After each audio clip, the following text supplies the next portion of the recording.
수전제를 이해하려면 헬라 문명을 좀 알아야 합니다. 헬라 역사. 알렉산더 대왕이 죽고 난 후에 두 명의 휘하의 장수가 이스라엘을 둘러싸고 이제 통치를 하게 됩니다. 제일 먼저 통치한 왕조가 이집트를 통치했던 프톨레미 왕조입니다. 프톨레미 왕조가 이스라엘을 통치하고 있었을 때. 근데 이때가 왜 중요하냐? 이때는요, 이 프톨레미라는 사람이 알렉산드리아, 누구 이름하고 비슷합니까?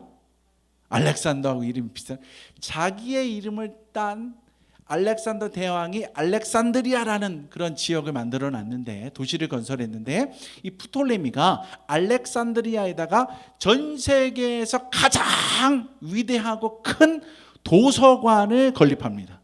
어마어마한 도서관. 그 도서관에는 뭐가 꽂혀야 되는 거예요?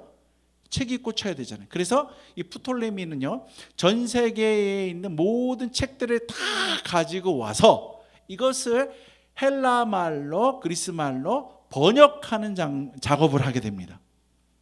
결국에 지식이 있는 곳이 가장 큰 힘을 가지고 있다라고 여겼기 때문에 프톨레미 그런 작업을 하는 거예요. 이때에 이스라엘 백성들이 소장하고 있던 구약 성경, 이 구약 성경도 유대의 랍비들 70명이 이 알렉산드리아로 내려와서 성경을 번역하게 됩니다. 그때 번역된 게 70인역이라는 거예요. 70인역. 그 성경을 기초로 해가지고 우리가 가지고 있는 구약 성경 39권의 기초가 됩니다. 놀라운 일이 일어난 거예요. 자, 이 프톨레미 왕조는요, 이러한 일을 하는 것처럼 정복국가, 그러니까 자기가 정복한 많은 그 국가들과 좋은 관계를 통해서 세금을 걷어들이면서 그들의 문화와 자치권을 인정해 주었습니다. 근데 문제는 무엇이냐? 이 프톨레미 왕조가 이스라엘의 통치권을 셀레쿠스 왕조에게 빼앗긴 후부터 문제가 발생하게 됩니다. 이 셀레쿠스 왕조가 들어서면서 어떤 일들이 유대 사회에 발생하게 되냐면, 첫 번째, 권력 주변으로 성전을 중심으로 한 세력이 발생합니다.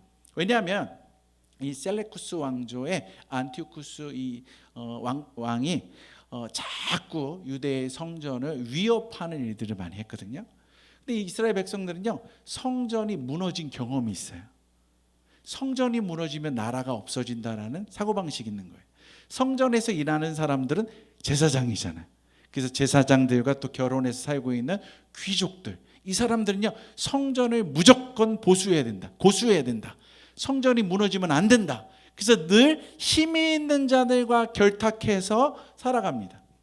그러니까 성전에 나쁜 우상의 문화가 들어와도 그냥 눈을 싹 감아요. 왜? 성전만 무너지지 않으면 되니까. 이때 발생한 파가 바로 사두개파입니다. 두 번째, 어떤 것들이 일어나냐면 민중 속에서 사람들에게 영향력을 끼치는 사람들이 등장하는데, 이들은 회당을 중심으로 해서 영향력을 끼칩니다. 이들은 나중에 바리새인들이 됩니다. 그리고 나는 모든 게 다 싫다, 사회로 분리되어서 광야의 동굴 속에 들어가서 나는 하나님의 율법의 말씀을 기록하면서 금식하면서 살겠다라고 하며 살아가는 사람들이 있습니다. 이 사람들이 신약시대에는 에세네파 사람들, 세례 요한처럼 낙타토로스럽고 띠를 띠고 꿀과 메뚜기를 먹으면서 살아가는 그런 사람들이 등장하게 되는 거예요. 이러한 셀레쿠스 왕조 속에 이스라엘 백성들이 살아갈 때 분파가 생기는 과정 속에 역사적으로는 또 어떤 일들이 있었냐면, 저 멀리 있던 로마가 자꾸 꿈틀거리면서 헬라 제국을 자꾸 위협하면서 크게 다가오고 있는 거예요. 그러니까 사람들의 마음속에, 야, 돈 되는 지역을 빨리 점령하지 않으면 다 뺏기겠구나라는 그런 위협감이 다가오기 시작하는 거예요. 이때 안티오쿠스 4세라는 사람이 있었습니다. 어떤 사람이 있었다고요? 안티오쿠스 4세. 이 사람이 돈을 굉장히 좋아하는 사람이에요. 돈을. 근데 가만히 보니까 어느 땅이 제일 좋나라고 생각해 보니까 세계의 중심이라고 얘기하는 알렉산드리아. 여기가 너무 좋아 보이는 거예요. 세계 사람들이 다 그곳에 오니까. 그래서 알렉산드리아를 내가 점령해야겠다라는 마음을 가지고 알렉산드리아를 공격해 갑니다. 그냥 쉽게 프톨리메 왕조를 무너뜨릴 줄 알았는데 갑자기 로마에서 배를 타고 알렉산드리아로 밀고 들어온 거예요. 결국에 이 안티오쿠스 4세가 로마에 의해서 패망하게 됩니다. 전쟁에서 패망하면 뭘 지급해야 되냐면 전쟁 배상금을 지급해야 돼요. 뭘 지급해야 된다고요? 그러니까 돈을 지급해야 되는 거예요. 돈 벌려고 알렉산드리아로 내려갔다가 지금 전쟁에서 패하고 돈을 지불해 줘야 되는 거예요. 화가 엄청난 거예요. 그러면서 이스라엘을 지나가면서 자신의 땅 시리아 쪽으로 올라가고 있는데 이스라엘 사람들이 이런 말을 자꾸 하는 거예요. 안티오쿠스 에피마네스라고 얘기하는 거예요. 안티오쿠스 에피마네스. 원래 안티오쿠스 왕은요 자신의 이름 뒤에 이런 말을 붙였습니다. 안티오쿠스 에피파네스. 나는 에피파네스다. 신이 이 땅에 내려와서 통치하는 자다라는 말을 자기 스스로 수식어로 붙였어요. 근데 이스라엘 사람들은 그 말을 어떻게 표현했냐면 안티오쿠스 에피마네스라고 표현한 거예요. 파네스에서 에피파네스에서 에피마네스로 바뀌면 어떻게 되냐면 신의 현현이 에피마네스로 가면 바보, 미친놈이라는 말로 바뀌는 거예요. 그러니까 여러분 안티오쿠스 에피마네스라고 이야기하는 이스라엘 사람들이 좋겠습니까? 나쁘겠습니까? 나쁘겠죠. 그러니까 더 핍박을 가하면서 잘됐다. 니들 내 마음에 안 드니까 니들을 내가 주워 짜가지고 돈을 뜯어내가지고 전쟁 배상금뿐만 아니라 내 주머니도 채우겠다라는 거예요. 그래서 금지령 4가지를 내립니다. 첫 번째가 무엇이냐면 한번 읽어볼까요? 안식일을 금지한 거예요. 두 번째는 할례를 금지한 거예요. 세 번째는 돼지피를 제물로 뿌려라라는 거예요. 네 번째는 성전 안에 제우상을 세워라라는 거예요. 유대인들이 생명처럼 지키고 있는 제사장 나라의 거룩한 백성의 삶을 다 금지해 버린 거예요. 생명을 끊어 버린 거예요. 그런데요, 여러분 성전 안에 있던 사두개파 사람들은 성전이 무너지지만 않으면 정치적으로 다 결탁한다고 그랬잖아요. 그러니까 이런 일들이 만행되어 가고 있었던 거예요. 결국에는요, 이게 점점점 이제 예루살렘 성전으로부터 전국으로 퍼져 나갈 때에 예루살렘 북서부에 모데인이라는 지역이 있었는데 여기까지 이제 돼지피를 뿌려가면서 제우스 신에게 예배하라, 신을 숭배하라라는 명령이 내려진 거예요. 이때 예루살렘 북서부의 모데인이라는 지역에 마따디아라는 할아버지 제사장이 있었습니다. 도저히 못 보겠는 거예요. 저 남의 동네 이야기처럼 들릴 때는 그래 어쩔 수 없이 우리가 힘이 없나 보다라고 했는데 우리 동네에서 나보고 그 일을 행하라고 하니까 난 죽어도 못한다. 난 죽어도 못한다 라고 하면서 거기서 거절합니다. 그런데 그 동네에 있던 다른 제사장이 돼지피를 뿌려가면서 제사를 지내는 거예요. 그 모습을 보고 마따디아가 화가 나가지고요 그 사람을 죽입니다. 그리고 안티오쿠스 4세가 보낸 사사 대리인도 죽입니다. 그의 아들 5명과 함께 다 죽여요. 그리고 나서 광야로 도망을 칩니다. 여러분 안티오쿠스 4세가요 이 이야기를 듣고서 이봐라 안 되겠다. 이들이 우리에게 저항하니 더 크게 핍박하지 않는다면 이들이 우리를 덮쳐올 수도 있다. 그래가지고요 안식일 날 할례와 안식일을 지키고 이스라엘 백성들 이 안티오쿠스 4세의 명령에 따르지 않는 사람들이 1000여 명을 막 죽이는 사건들이 일어납니다. 그러니까 이 일을 보다 못한 사람들이 광야로 와서 마따디아와 함께 힘을 합치기 시작하는 거예요. 이 당시에 또한 철저한 율법을 강조하고 있던 하시딤 운동에 가담했던 이스라엘 백성들이 있었는데 이들도 광야로 나와서 마따디아 가문을 돕기 시작합니다. 그래서 결국에는요 3000여 명의 군사가 모집되는 거예요. 마따디아는 나이가 들어가지고요 이제 사망하게 됩니다. 그리고 나서 마캅이라는 세 번째 아들에게 이제 모든 지도력을 위임하고 이제 새롭게 3년간에 걸쳐서 싸움을 하는 거예요. 근데 여러분 큰 제국과 3000명이 싸우면 누가 이깁니까? 큰 제국이 이기죠. 근데 하나님께서는요, 이 마카비에게, 세 번째 아들 마카비에게 지혜를 주셨어요. 전면전을 하면 지니까 우리가 지형을 잘 알고 있으니 게릴라전으로 무찌르자. 결국에 맨 마지막 전투에서는요, 이 안티오쿠스가 보낸 군사 4만 6천 명과 7천 명의 기병 그리고 3천 명이 싸우게 되는데 마카비 군대가 이기게 됩니다. 결국에 성전을 더럽히면서 이스라엘을 괴롭혔던 이 셀로쿠스 왕조의 군사들을 예루살렘에서 몰아낸 거예요. 자, 이스라엘 백성들이 이때 제일 먼저 해야 되는 일이 무엇입니까? 무엇이 더럽혀졌죠? 성전.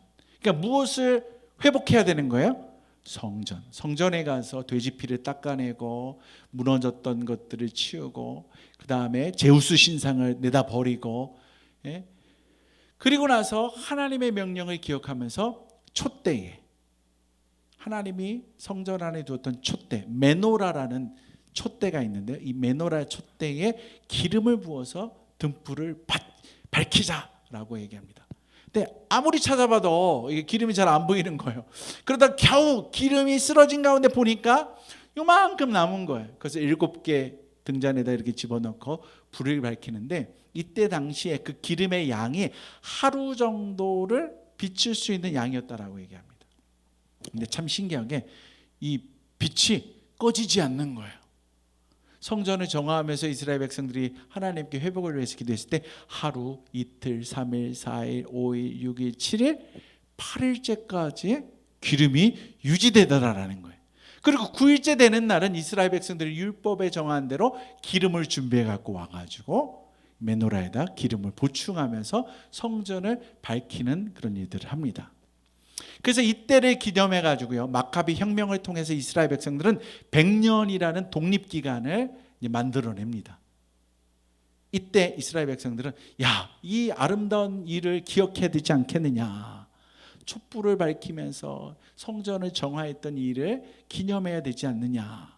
그때에 작은 사람들의 헌신, 마따디아라는 할아버지의 헌신, 그리고 그의 5 아들들의 헌신, 광야로 나와서 그들을 도왔던 사람들과 하시딤 운동에 가담했던 사람들의 헌신, 그리고 하루치의 기름을 하나님께 올려드렸을 때에 등불을 밝혀주셨던 그 아름다움, 그래서 헌신, 봉헌이라는 이름을 가지고 수전절이라고 명절 이름을 붙입니다.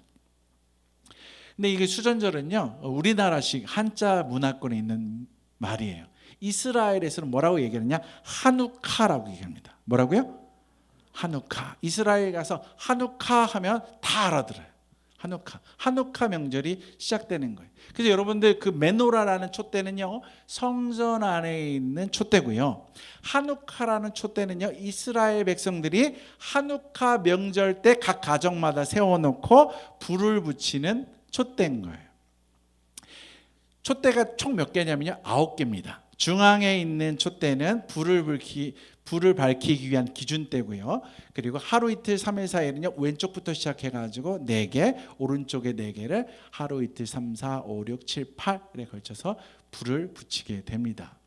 이스라엘 땅에 살고 있는 예수를 알지 못하는 유대인들은요, 이 하누카 명절을 지키는데 참 재미있게 이 하누카 명절은요 12월 달에 해당됩니다.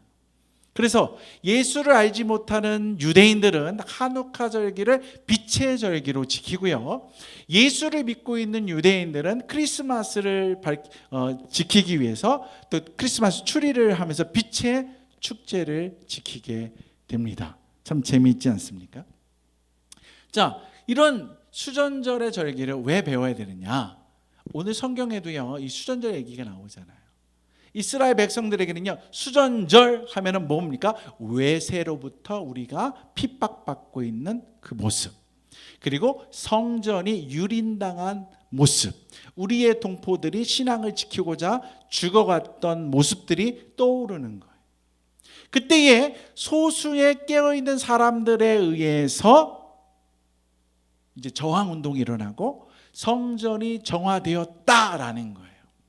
여러분, 예수님께서 하신 사역이 뭔지 아십니까? 초기 사역 가운데에 예루살렘 성전에 가서 노끈으로 성전을 막 뒤엎으시잖아요. 그러면서 뭐라고 얘기합니까? 이 성전을 헐어버려라.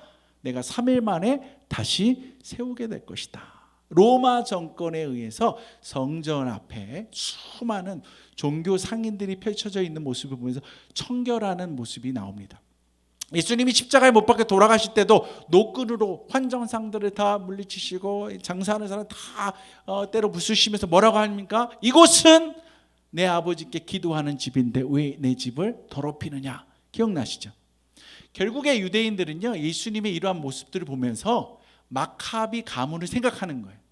그러니까 결국에 당신이 메시아라면 로마 정권으로부터 우리를 구원하여 주시옵소서. 그리고 우리가 하나님 앞에 진정으로 예배할 수 있도록 해주시면 안 되겠습니까? 라는 기대감을 가지고 있었던 거예요. 예수님께서는 이들 앞에서 요한복음 7장에 생수의 근원이 바로 누구냐? 나다라고 설교하십니다. 요한복음 8장에서 세상의 빛이 곧 나다라고 얘기하면서 나는 선한 목자다라고 얘기하는 거예요. 그러니까 수전절 때에 많은 사람들이 당신이 메시아이면 우리의 의혹이 없을 만큼 증명해 보이시면 안 되겠습니까? 라고 질문할 수밖에 없던 거예요. 여러분, 이렇게요, 절기를 알게 되면은 성경을 이해하는 폭을 넓혀갈 수 있다라는 거예요. 저와 여러분들이 이렇게 수전절에 대해서도 배웠는데요, 여기서 한 가지 더 신앙적인 교훈들을 찾아낼 필요가 있습니다. 우리는 수전절을 지키지 않는 백성입니다. 그런데 이스라엘 백성들의 그런 수전절을 지키는 과정들을 통해서 우리는 놀라운 것들을 배워갈 수가 있어요.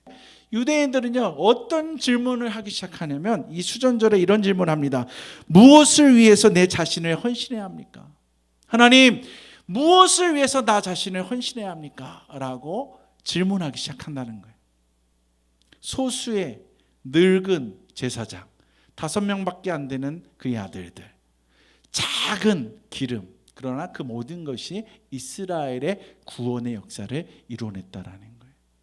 오늘을 살고 있는 우리들에게도 어떤 교훈을 줍니까? 이 코로나 전국을 살아가고 있는 우리들에게 하나님이 어떤 메시지를 줍니까? 이런 메시지예요. 하나님, 나는 부족해서 아무것도 쓸모없는 사람이 아닙니까? 근데 주님은 얘기하는 거예요. 너의 자리를 지켜라. 네가 해야 될 일을 지금 하여라. 너가 자리를 지키고 네가 지금 해야 될 일을 하고 있다면 그것이 아무 작은 것이라 할지라도 그 헌신, 드려짐이라는 그 수전이라는 것을 통해서 하나님은 영광 받으시고 그것을 통해서 내가 일하여 갈 것이다 라는 것입니다. 저와 여러분들이 성경의 말씀을 내 안에 새기면서 하나님이 내게 말씀하시는 그 레마의 말씀을 찾고 오늘도 엎드려서 기도에 나아가시길 주의 이름으로 축복합니다.